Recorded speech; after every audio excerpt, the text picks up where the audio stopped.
It's very different times, 2 years ago when there was excess money floating around and everyone was getting funded. It's the complete opposite now. It's like only the best will survive, not that much money rolling around. But still a heap of people want to build in the space. But a theme that I've found that Matt and I sort of agreed on is there's just a heap of solutions to not many problems. Welcome back to another episode of The Benenberg Show with your favorite MBA and high school dropout, talking everything crypto, business, and personal growth. And we have some exciting news because we've just crossed a new all-time high weekly listeners.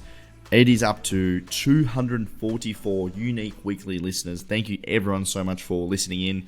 We've been going now for nearly a year on the podcast. So huge shout out to everyone that for whatever reasons have listened to the podcast. We absolutely love doing it. We have a lot of exciting episodes coming up, including today. I am currently in Austin, Texas, and just finished Consensus, which is the largest crypto conference in the world. There's 15,000 attendees that attended this week, and I'm going to give you all the insights, alpha, and updates. But first of all, Bergs, good to see you, man. Mate, good to see you. It's been a while since we had a chat. It's good. And mate, it's been almost a year and we haven't had a bust up. Can you believe this? We haven't quit. We haven't got divorced, mate. Oh, yeah.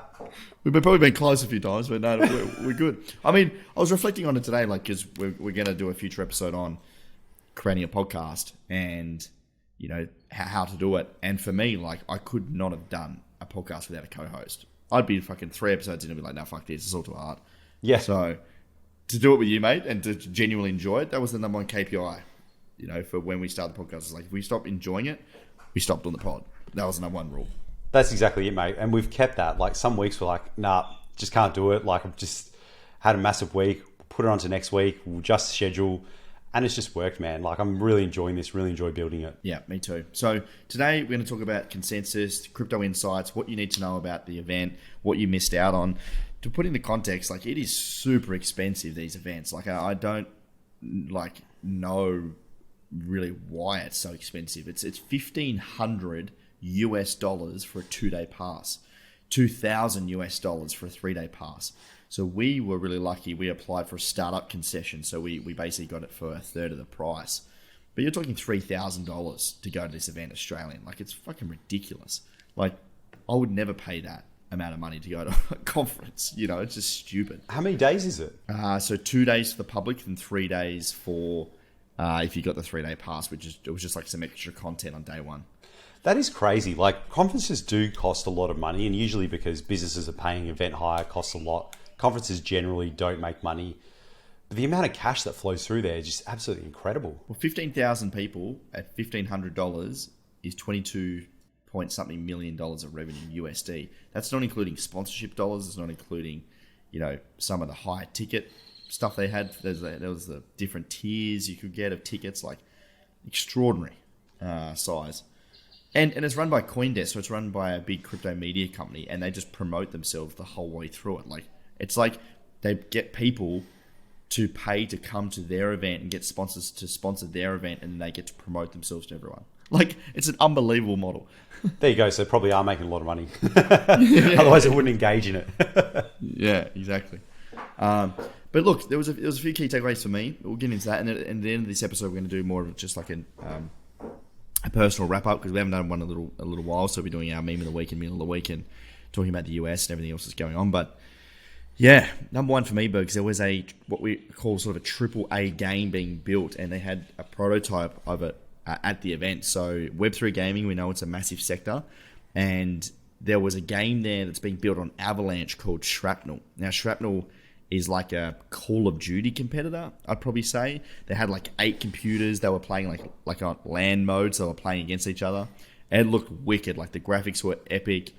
And basically, the way it works is that as you build up your points within the game and you upgrade your guns and your character, they are all NFTs. So you can upgrade your gun and your weapons, and you can sell those weapons and your character to other people for real dollars, and you can earn actual in-game crypto.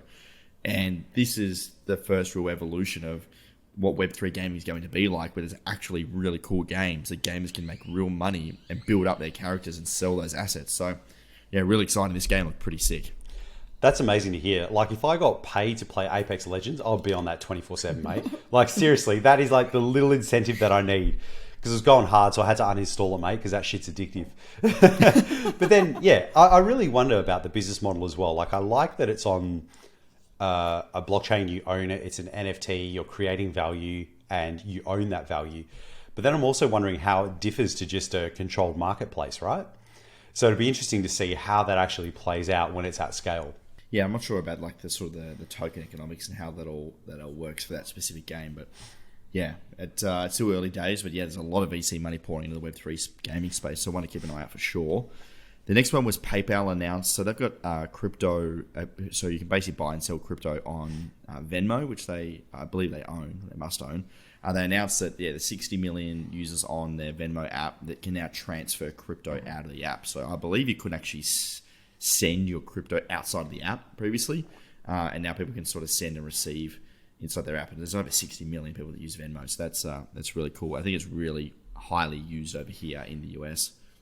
Yeah, that's amazing. And what do they call it? It's like a layer 4 kind of thing, where it's like you have crypto, but it's trapped within the thing, so you can't get it out. You'd have to convert it to cash. Coinbase was like that. Coinbase was like that a little while ago. Yeah. Where you couldn't even withdraw at all in Australia. So anyway, it's good. And I was listening to that. I think it was the CTO of of PayPal, and then just talking about how they know crypto runs in cycles, and they're investing a lot of capital and people and resources into their crypto products and offerings because they want to be a big player in the stablecoin space. So yeah, it's always just nice to hear and see big institutions continue to building out in crypto. And that was kind of the biggest theme I felt across consensus. It was very institutional, basically no retail investors. All the booths were B2B offerings. Wasn't even an exchange there. I think there might have been one exchange. I can't remember who it was. Oh, Horby. Horby had a banner. That was kind of it. Like there was like no exchange presence at all. Yeah. It was really weird actually. It was very like back end tech. A lot of layer ones. Every layer one was there. Polygon, Cardano, I think Tezos was there. Tron. I don't know if I said Polkadot. These are all the ones that had massive ICOs that may still have money in their bank. Yeah, 100% they had money in the bank.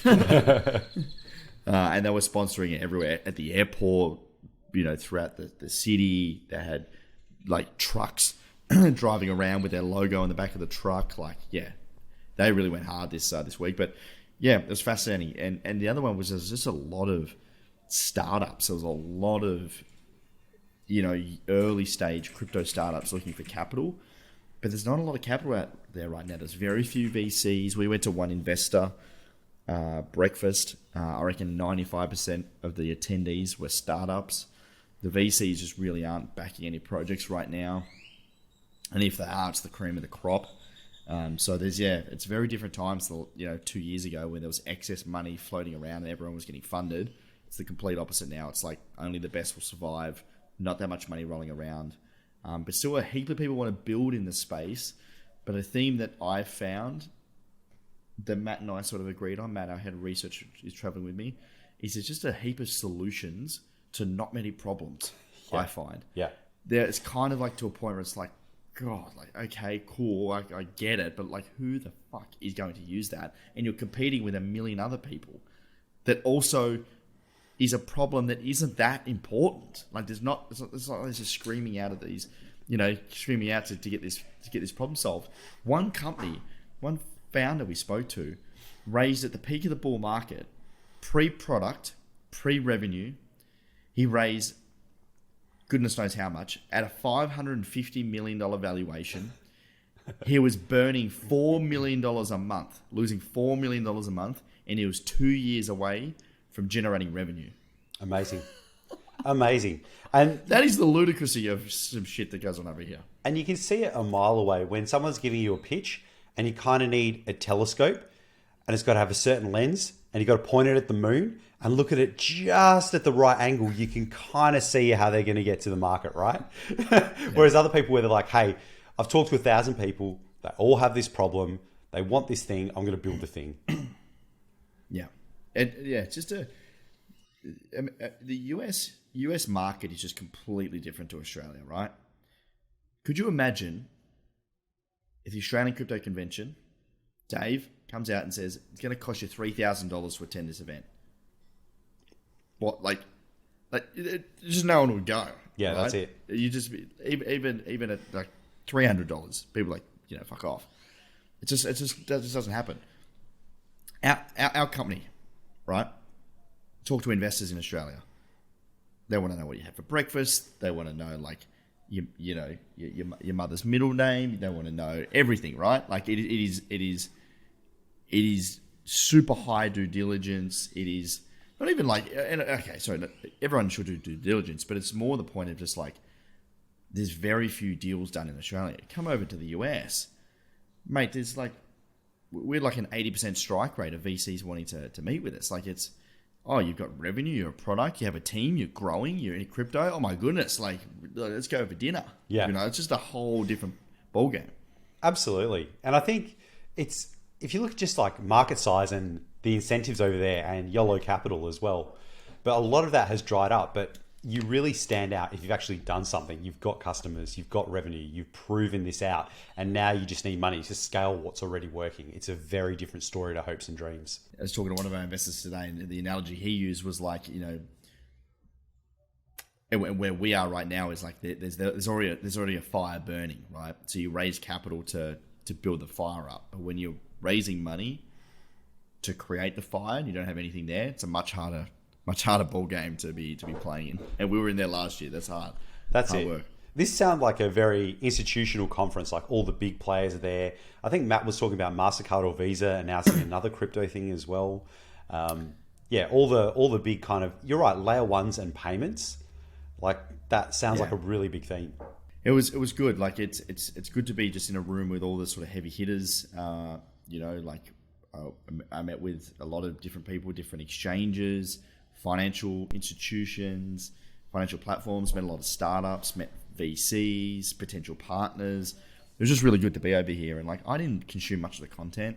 Matt definitely did. I'm more of the, more of the schmoozer out of the two of us. Look at that schmoozer face, mate. Look at you. The more of the biz dev angle.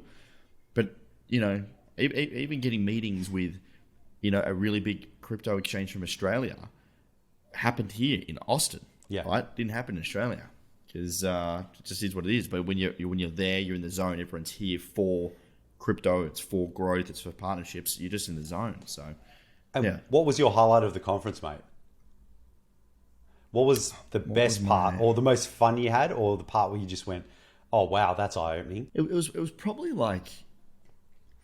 It was probably more of a self reflection piece for me. It was throughout the week. There was events on, there was parties on every night. There was all these different projects had things on. There was a lot of the Australian squad that were heading out. There was people out till 3-4 a.m. getting after it, and that's absolutely amazing. Like, because I've definitely been there, but like this week it was just a really efficient, effective week. We worked really hard. We were still doing just as much, if not more, than we normally would, because Australia is asleep during most of the day, so we just crunched out a bunch of work.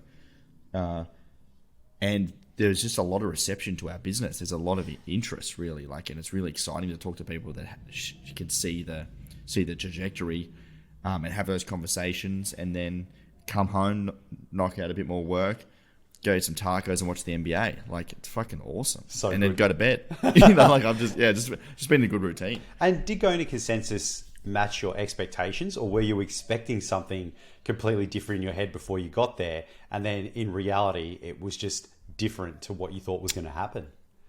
It was definitely massive. Like, in terms of when I went into the convention center, like the space is huge, right? They had like 4 massive different stages. Like it probably took you 10 minutes to walk from one end to the other. Like, it was massive. And they had different villages. So they had like the I don't know what it was. I think it was like the layer 1 village and the metaverse village, and they had it had the big stage, and they just had different areas you could go and like immerse yourself in the different sectors of crypto. I thought that was really cool. Just the scale of the whole thing would just be massive. So it probably surprised me of the size, but then also probably surprised me how little investors there were and how little startups there were. Retail investors. Yeah. There was just a lot of businesses trying to sell their shit to other businesses. That's kind of what it was. I mean, which is kind of what, conferences are built for, but yeah. Yeah, it's much different to the Australian crypto convention, put it that way. A lot of businesses, especially in trade, actually do the majority of their sales during these conferences or create those relationships. 100%. And I like it. Because I think a good deal or a good partnership, you get a lot further when you get to sit in a room with someone or have coffee with someone and really get to know who they are as a person and what they're building, and like you get a good sense of any red flags or possibilities or synergies or whatever it might be. I just like talking to people, honestly. Not everyone. Some people drain the shit of energy out of me, but like I like talking to smart people that are doing cool things. So that's why I like the conferences. That's awesome, mate. Now let's talk about your journey over there. So last year, horrendous journey, barreled in, didn't know what you were doing. Was it? Might have been your first time in the States. Got COVID, just all downhill. Still managed to do heaps. How was it this time? How was the journey there, mate? Talk us through. You're leaving Melbourne. Where did you go to? What happened along the way? Yeah, mate, got completely rugged last year, so missed half the conference because I got COVID day one. This year, I've got my health and fitness in order, so I've been really trying to focus on that. But I've got to go to Bali in a couple of weeks for a business conference, and I've got to leave. I've got a meeting, and I've got to leave straight afterwards in the US to go back to Bali, so I don't have time to go back to Melbourne and then to Bali. So what I had to do was fly 6 hours Melbourne to Bali, had a night in Bali, then I had to go from Bali to Bali to Austin. So I had to go from Bali, 8 hours to Taiwan. I had a 3-hour stopover in Taiwan, and the time zone difference from Taiwan to LA is like the complete opposite. Yeah. So it was like 9 p.m. in Taiwan, and like 9 a.m. in LA or something like that. So I had to flip the switch. So we used this time shifter app. So I tried to pull an all-nighter. So 2 hours in Taiwan. Then it was a 14-hour flight from Taiwan to LA. Oof. In the middle of the night, and I'm trying to stay awake. Passed out within 10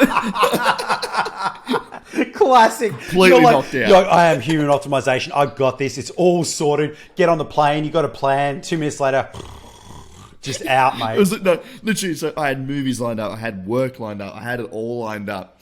Literally 10 minutes in, woke up. It was like, fuck, that didn't go well. But I only slept for like maybe 2 or 3 hours. And I was like, okay, cool. It's like 2 or 3 a.m. in the morning. Stayed up, smashed some coffee, got to LA. By the time I got to LA, it was nighttime.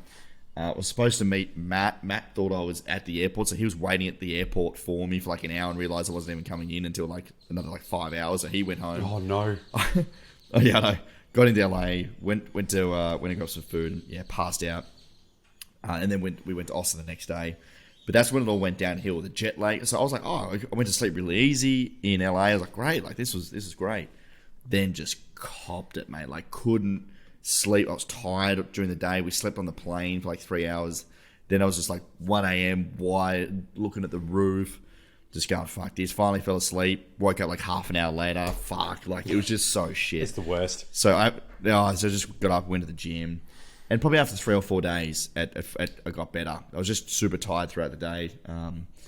But yeah, didn't get sick. It's a massive journey to get to Austin. And yeah, then we're off to New York on Wednesday. So the time zone is just horrific. Oh, yeah. And distance. I want to take you back to your first stop in Bali, mate. You managed to get on the plane, which is good. And you had your suitcases, so well done.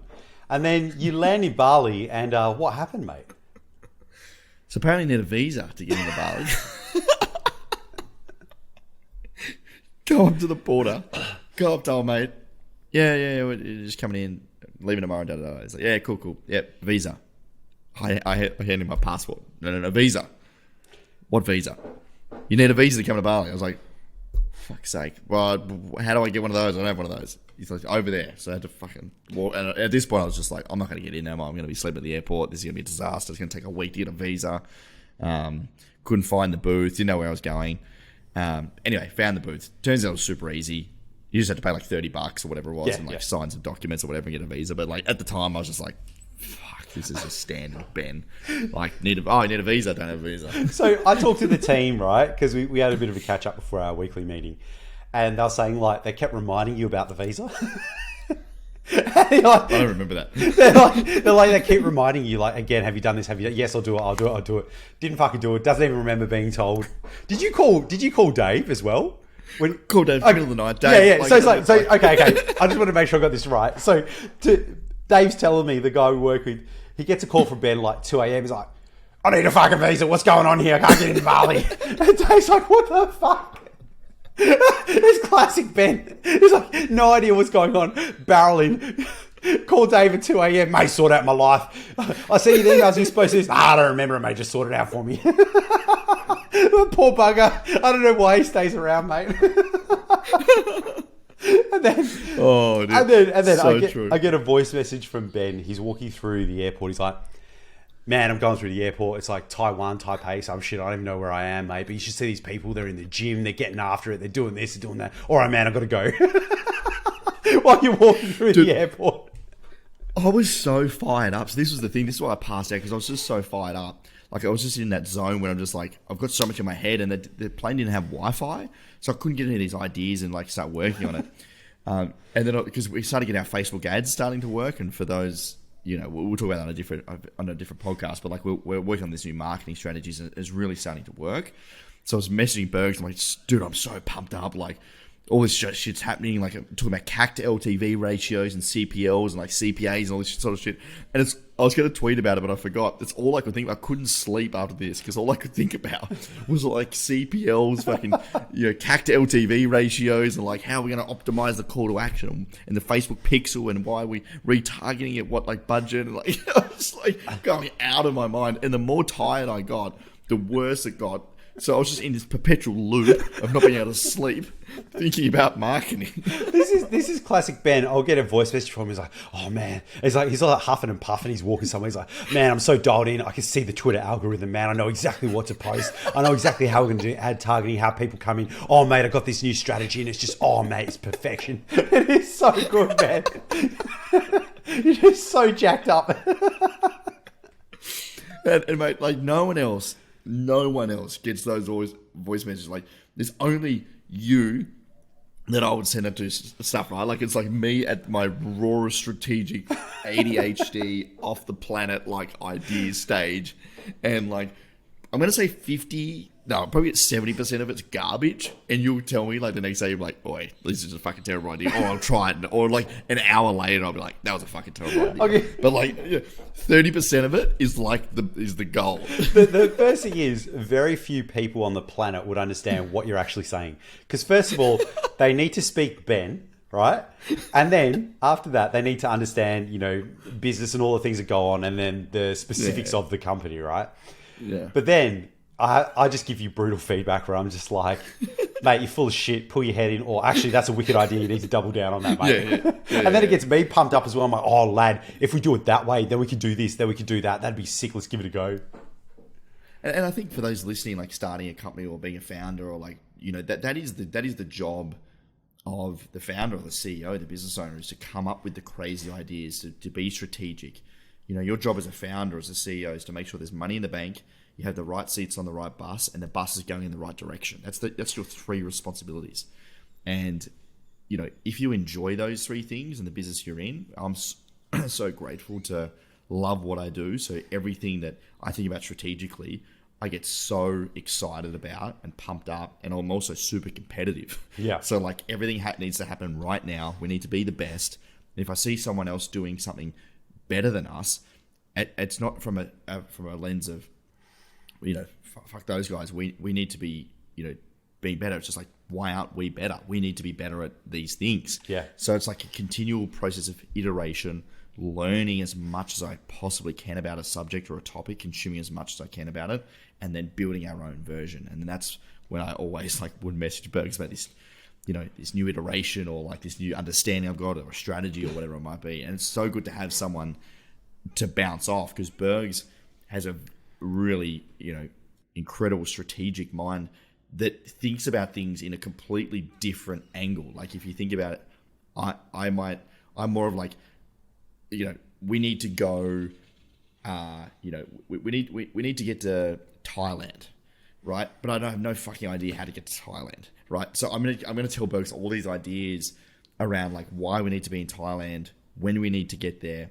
This is a metaphor, by the way, not literally Thailand or traveling, but then Bergs will come back and say either, no, that's a shit idea, Thailand's a shit place, or that's a great idea.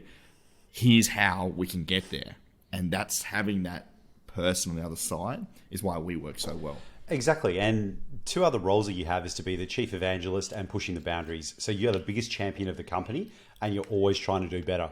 And my role is to obviously help with that and do the similar things, not be in charge of or responsible, but also plug that strategy execution gap where you come to me with, hey, this is my vision. This is what I want to do. This is absolutely crazy. And I'm like, okay, this is the road to get there. And then also, is the road bullshit? Do we want to go there? Or some of your ideas where you're like, I've seen this AI thing, man, it's fucking sick. We need to do this. We need to do that. I know what it actually takes to do that. I'm like, bro, we're not an AI company. It's going to cost $10 billion and it's not going to work. You're like, nah, but I've seen it, bro. We just plug it in. We just do integration, mate. And your fingers just go out. It's just integration. Like there's a big fucking integrate button. Like data doesn't matter. Data cleansing doesn't matter. Data pipelines don't matter. And there's like compute doesn't matter. Costs don't matter. AI engineers don't matter. Nah, just integrate, mate. Just the fingers. I've seen it, man. I've seen it. That's so true. Oh, mate. So before we get on to meme and meal of the week, we'll do a wrap up. You've got VC breakfast written down here. What's that about, mate?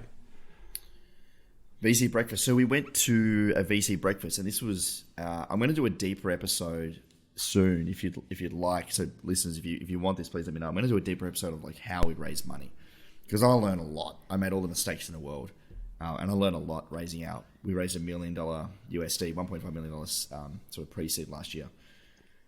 Seed. So and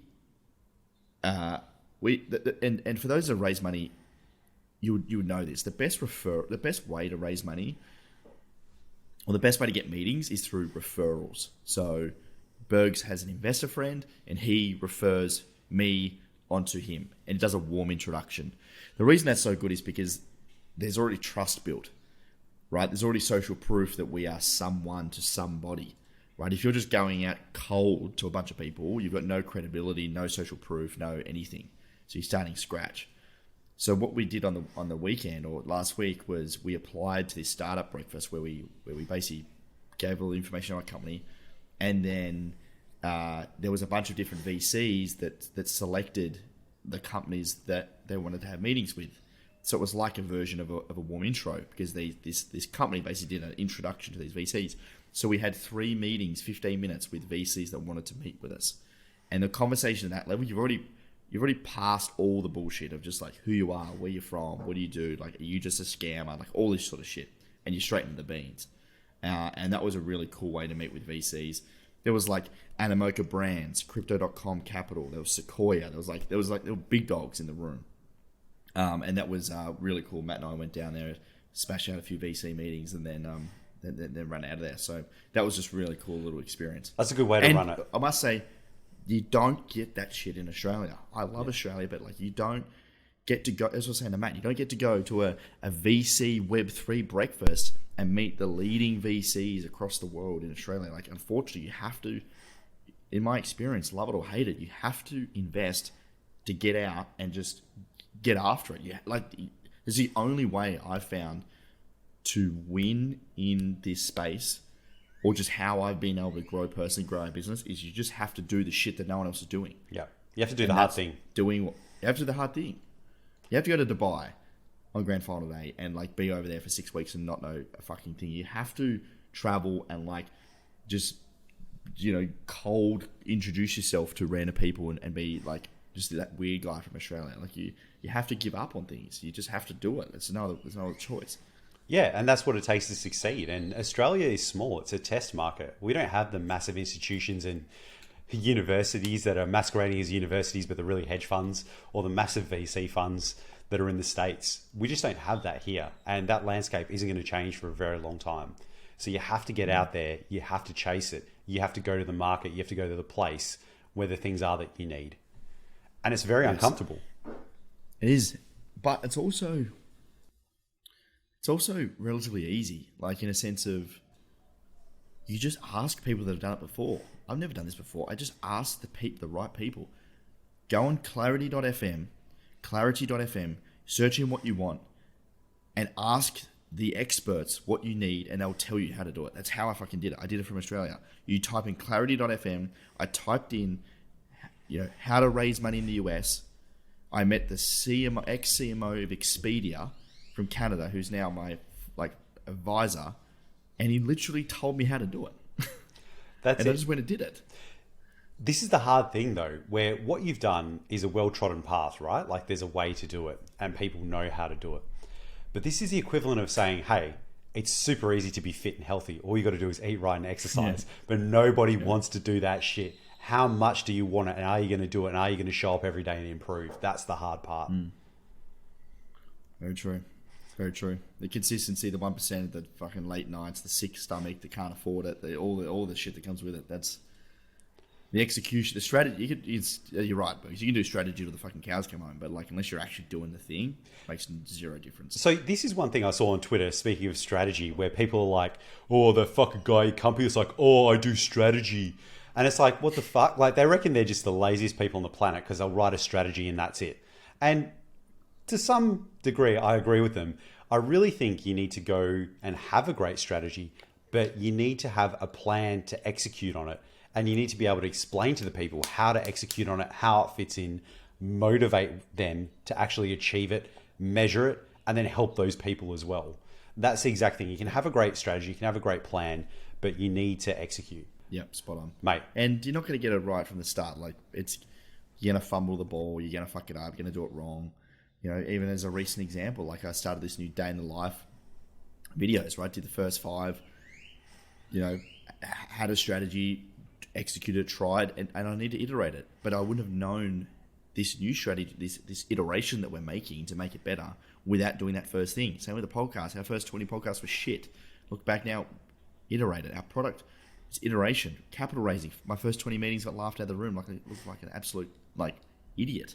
And the deck I used, I look like a fucking 14-year-old kid that's never read a business book like that. But you don't know until you just do the thing. So don't be afraid to be shit.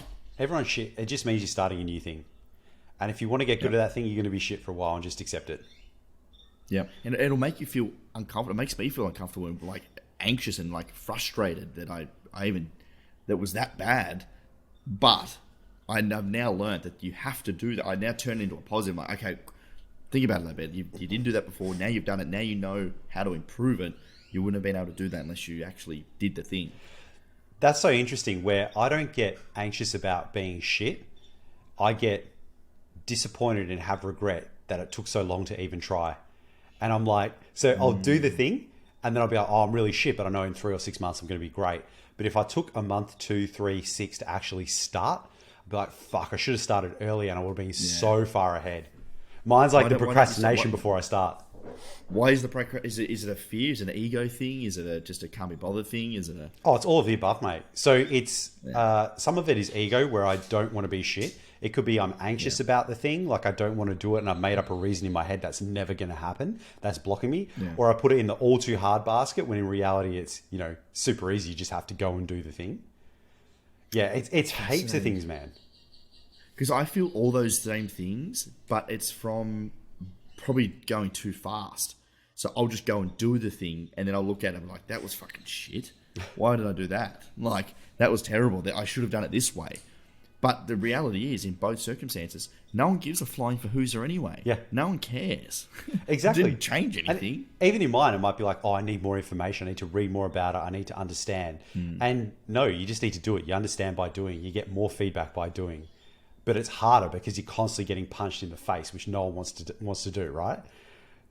But it's you're only getting punched by yourself, right? No one else is punching. But this is the thing where no one could ever harm me as much as I harm myself, because I'm the worst self-critic, right? So when you tie all those things together, you're like, fuck. But then you do the Atomic Habits thing where you break it down. It's in a safe space, and you're like, I'm going to do it for this time period.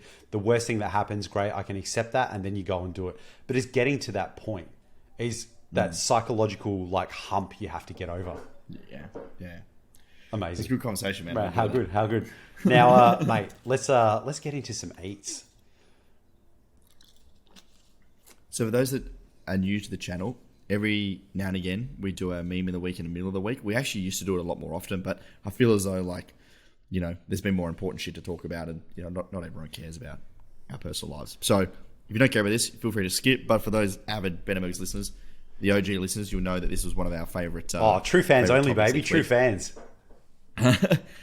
So my meal of the week this week is an authentic Texas barbecue. Oof. And this was just phenomenal.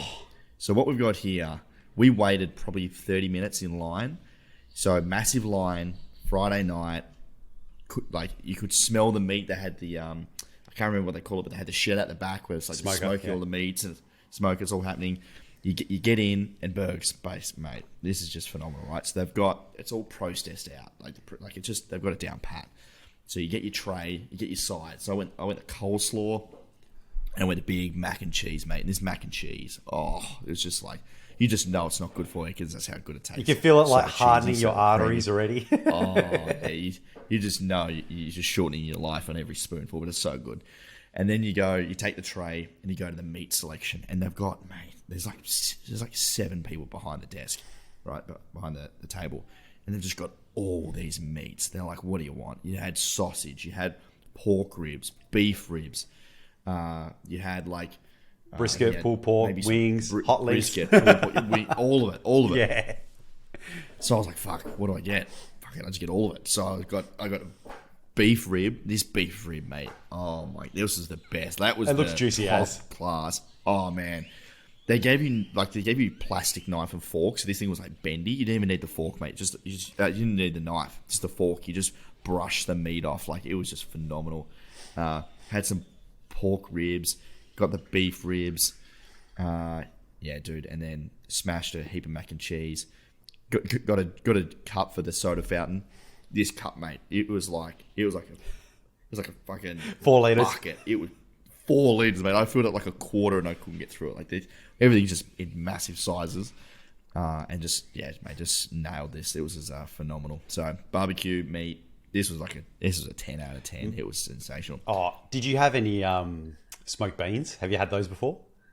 No, I didn't get the smoked beans. Get those before you leave, mate. And I Okay. like the beef rib just looks juicy as brisket's already falling apart. Beautiful smoke ring on it. Yeah. I like the slaw as well, where it's not too saucy, but it will cut through everything. And the pork ribs, they're my favorite style, where it's a dry rub, not slathered in sauce. They'll just be absolutely incredible, mate. Meal of the week. Let's. What do you got for us? All right, look at this, lad. So, oh wow, this is a massive hunk of beef served on a board. It's on a bed of golden brown roasted rosemary potatoes. This was served at my sister-in-law's wedding, by the way. We had beef carpaccio. You got to choose, like, out of all stuff, I chose beef carpaccio, which was amazing. This, and then tiramisu, which is incredible. And the sauce, mate. Let me just change the angle on this bad boy. Ooh. Look at that. Look at the roasted garlic. Fuck, that was good. So what cut of meat did you say that was? Oh, I think they called it like a beef fillet or something like that. It's just like a big hunk of juicy beef. It was just cooked perfectly. And the sauce, Ben, I had the sauce is the reason I got this. So it is a blue cheese and walnut sauce.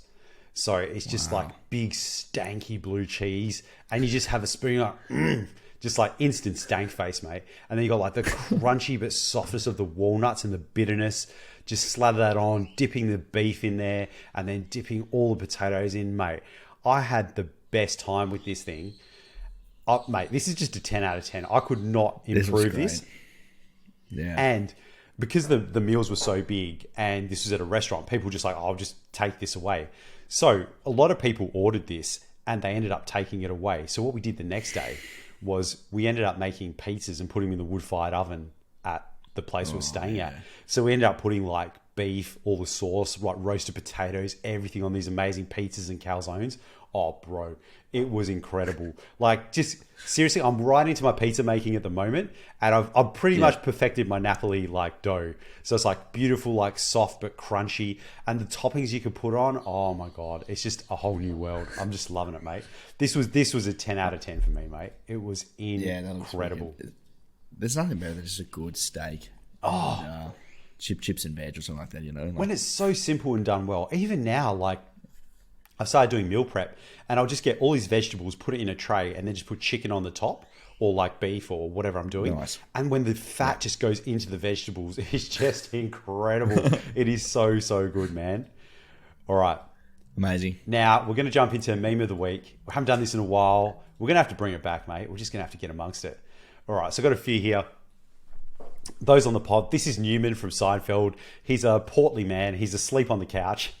And it says TikTok users when a movie is longer than 10 seconds and the music isn't. Oh, no, no, no. Which is just so good. And I love this because, first of all, this is like what Mason was saying, where he's a DJ and producer and people are selecting songs, like promoting them based on if it's TikTok worthy or not, just that 15 seconds. And he hates it. And what is happening to us as a society where we don't even have the attention spans. You see people at dinner, they'll talk for 3 seconds, then go on their phones. Or they just can't be alone. They always have to have their phone with them. People can't take a dump without being on their phones. And our attention spans are getting shorter and shorter and shorter. So it's like 10 seconds, I'm not entertained, bang, pass out, love it. So there is a meme depression theme running through here, which I just absolutely love. All right, this is of a vending machine. And it says the light inside has broken, but I still work. And you got the guy from The Incredibles, the dad. He's just looking down. He's got a sad face. He's like, "Me too, machine. Me too." Poor bloke, just busted up inside, but he still works. He's just got no hope. I love it. I love it. This hits the feels. Mate, it's like it's like. And the English show, the light inside has broken, but I still work. And it's just like, yeah, I feel you. Mate. It's too real. It's too real. All right. And then we got 2 Pringles cans. And it says, Mr. Pringles lost his hair and that hopeful spark in his eyes. I feel you, Mr. Pringles. So the one on the left, he's got like big hair and he's got like shiny eyes. And then the new look one, he's just got like black beady eyes and no hair. Still showing up to work. He's lost that spark. No hope. Budget version. Mate, he's got no hope, but he's still showing up, mate. He's doing his Mr. Pringles best. All right. And this one, it's like apps, rate us, me, never ask again, where you press that button. The app's like, okay, cool. And it's a little kitten. Cool, mate. And it's got the thumbs up and it's just got the crying eyes. It's like, cool. I didn't need it anyway, but that's okay. So good. And then the final one for this week. There's a guy sitting with his therapist. And the guy on the couch is like, I have an imaginary girlfriend. And the therapist is like, you can do better. And the guy on the couch is like, I don't think I can. And the therapist is like, I was talking to your girlfriend. Just absolutely slays him. I just love the like sadness, hopelessness, little smatterings of depression that run through these memes. So good. These are the memes of the week. That made my week. I like, mate. That was good, man. That was good. I tell you what, Elon's had some crackers recently on Twitter. He's the meme king, mate. Oh, Elon, like his meme dealers are off the hook, mate. Straight memes, straight into the veins. Everyone, thank you so much for listening. I hope you enjoyed that. We sort of went down a little bit of a different trajectory there, but I really enjoyed that, Bergs. It was a good little conversation. It was really good to do that reflection on why we don't do certain things, what's blocking us, and how it's so interconnected and multifaceted. Love that. I'm going to listen back to it for sure. Yeah, that was top class. So thanks everyone for tuning in. We'd love for you to just share it with a friend, maybe someone that is starting a business, is a founder, maybe going through some hard times, or maybe just someone that wants a bit of some strategies to get started, or just learn how to sort of push through those barriers. And this was a really good episode. And also anyone that maybe be interested in the consensus wrap up, we'd love for you to share that with a friend. But thank you very much. As always, you can leave us a review on your favorite podcasting app. And I forgot to mention this, we have a new Twitter account. We haven't really launched it yet, but you can head over to Twitter now, and you can type in the handle is Ben and Bergs, and we'll be starting to post a lot more reels of our podcast over there. So you can always follow us on Instagram. We've got Ben and Bergs on Instagram, and now we have Ben and Bergs on Twitter as well. So head over there. You can give us a little cheeky follow. But thank you very much for listening, and Bergs, we'll see you next time. Thanks so much for listening, folks, and hit us up on Twitter. Give us a roast, just a light roast, and we might roast you back. It'll be fantastic. Thanks so much, folks. Thanks, guys.